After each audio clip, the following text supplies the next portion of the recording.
coming to you this morning from Jan's Kitchen, and I'm going to be making a salsa for you this morning. It's called a watermelon peach salsa. It's one of my favorite salsas. It actually comes from our seasoned best recipe book from 2008, so any of you that's got the old books hanging around, you may already have the recipe. I've got like multitudes of those since back in 2000, since I've been doing this for quite a bit of time.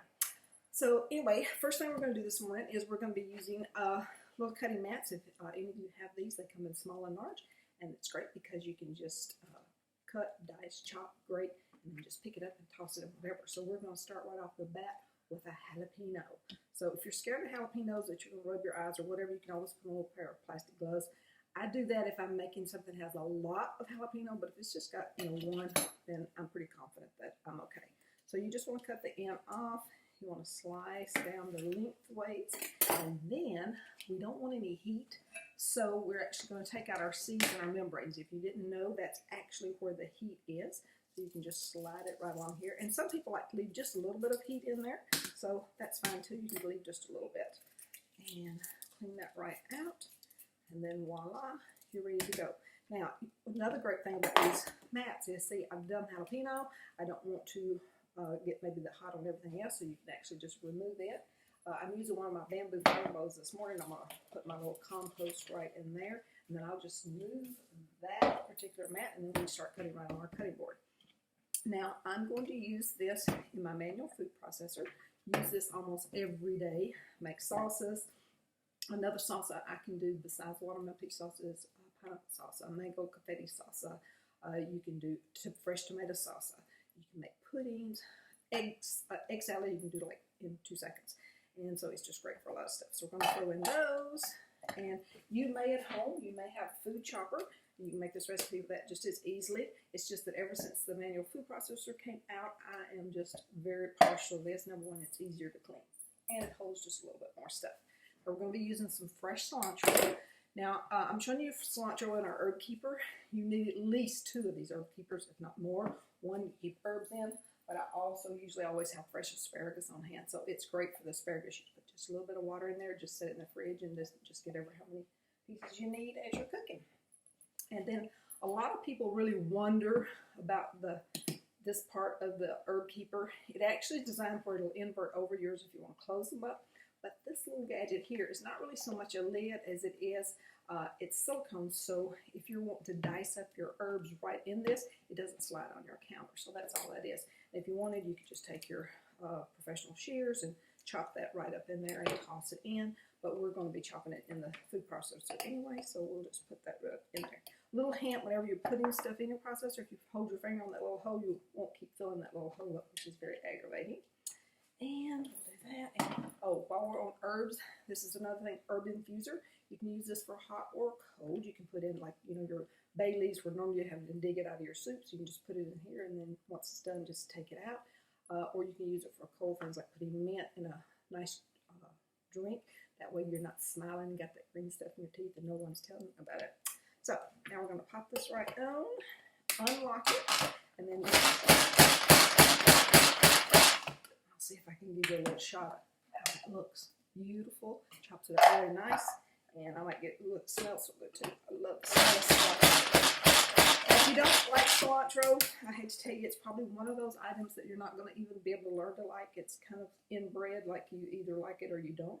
I absolutely love it. So if you don't like cilantro in this recipe, maybe just add a nice little rub, like a chili lime rub or something such as that. Okay, so now we are actually going to take this, and we're going to put it in our classic batter bowl. Now, the batter bowl has been around probably as long as Pepper Chef's been around. I think that's why it's called classic, but it's great. It does so many things. It goes in your microwave, it goes in your oven, it'll go in the freezer, the fridge.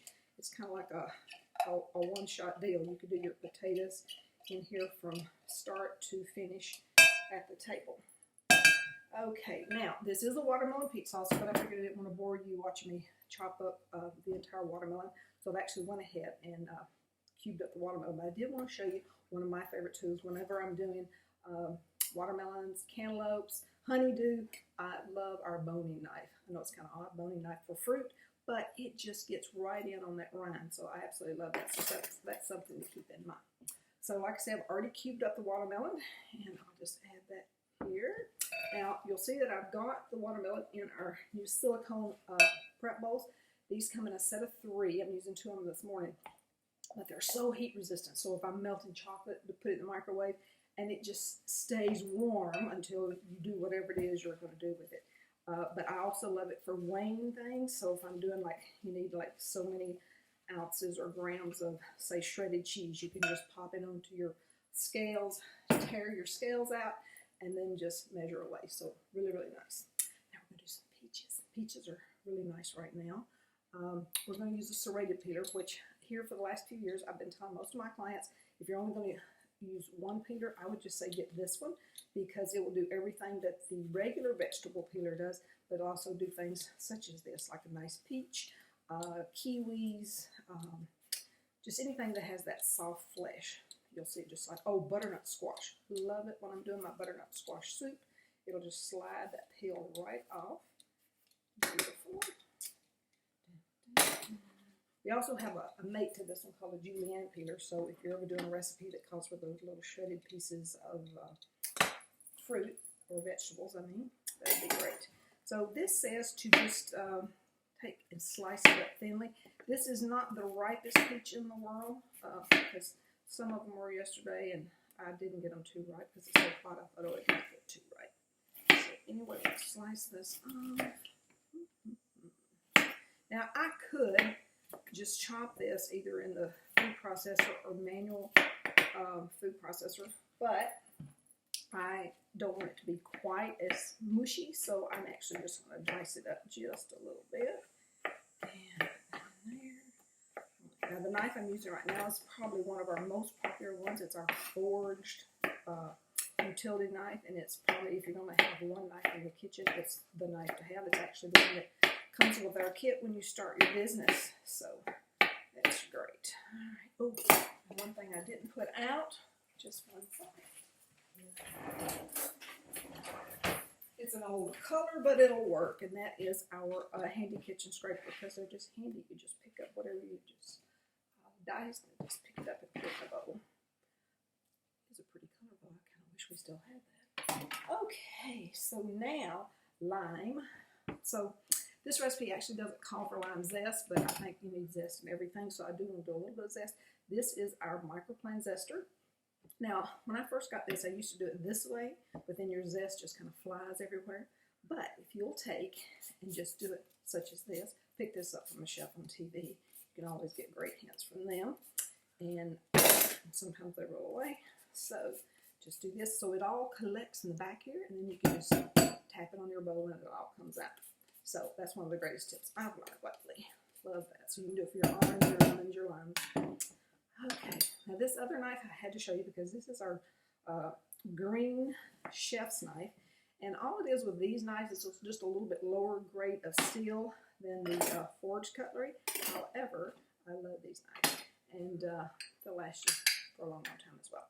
So you just pop your lime in here.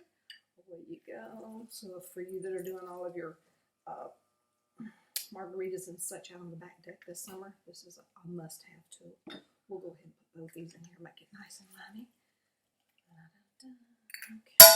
And then again, this will be right for your lemons and oranges and all that good stuff.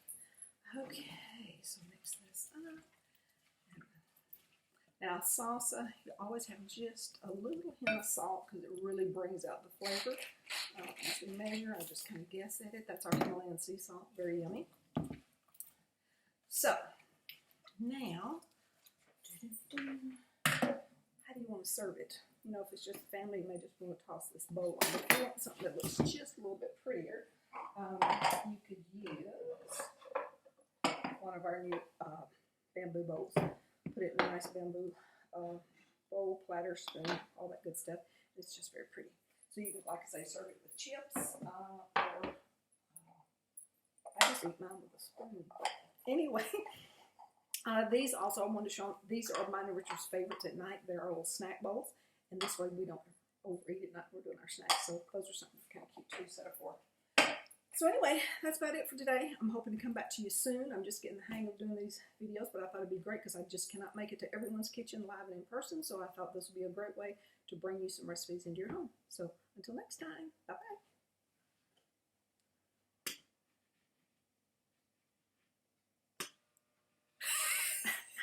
can't see the button. Put your glasses on. They're behind the food processor lid. Oh, it's upside down.